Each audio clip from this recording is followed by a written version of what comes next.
After months of stalled negotiations, the European Union announced Iran nuclear deal discussions will resume at the end of November. In 2018, President Donald Trump pulled out of the Iran nuclear deal, which was negotiated in part by the Obama administration and reimposed sanctions on Tehran.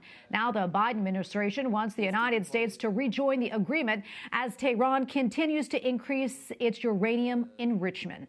And joining me now to discuss this is Clare Lopez, founder and president of Lopez Liberty, LLC. Clare, welcome back. Always great to see you. At the G20 Summit in Rome, world leaders urged Iran to comply with the terms of the 2015 Iran nuclear deal in order to avoid a dangerous escalation. I'd like to get your thoughts on that. And do you think that Iran will actually comply?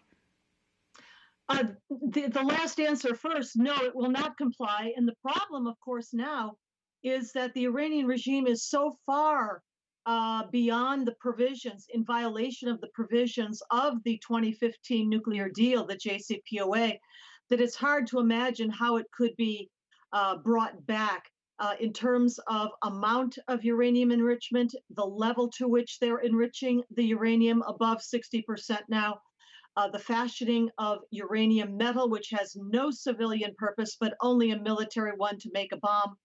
Hard to see how they can be brought back to compliance.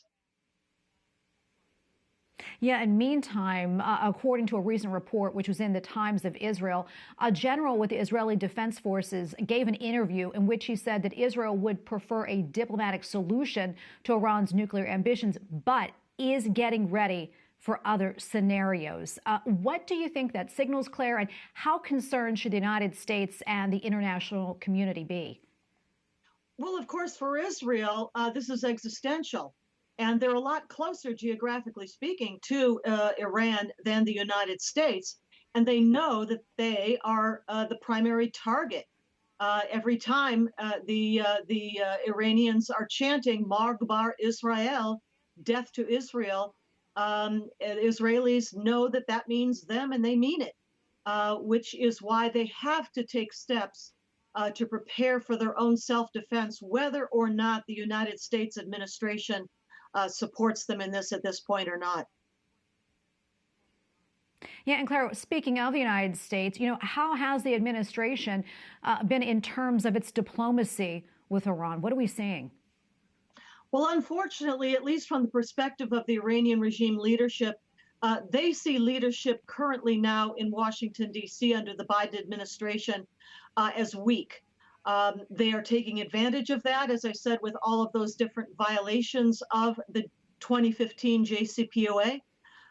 They've taken advantage of that in terms of delaying returning to the nuclear talks, which probably won't amount to anything in any case. They are demanding, of course, the removal of any and all sanctions ever imposed on the country.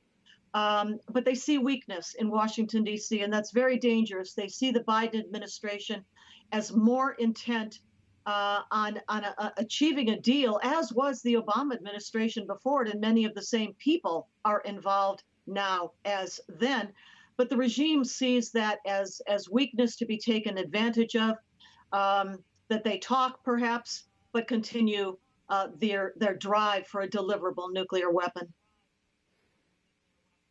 Clare, we're running out of time, but I really want to talk to you about China. The Pentagon releasing information recently saying that China is increasing its nuclear arsenal and actually could have up to 1,000 warheads by 2030. What more do you know about that? And how concerned should we be?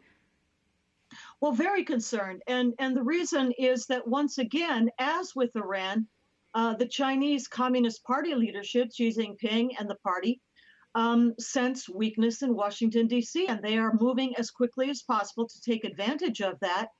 And again, we know that they are advancing their own, nuclear program, nuclear weapons program. They recently conducted a test of a hypersonic glide vehicle that mimicked or was very similar to the kind of hypersonic missile threat that we faced from the Soviet Union back some time. when unfortunately the weapons would come at us out of the south over the South Pole in what is called a fractional orbital bombardment system and aimed upwards from the south. And I don't know if Americans realize this, but the United States has no radar or missile defense systems along our Gulf or Atlantic coasts. Very scary. Thank you so much, Claire, though, for weighing in. We always appreciate your insight. Thank you.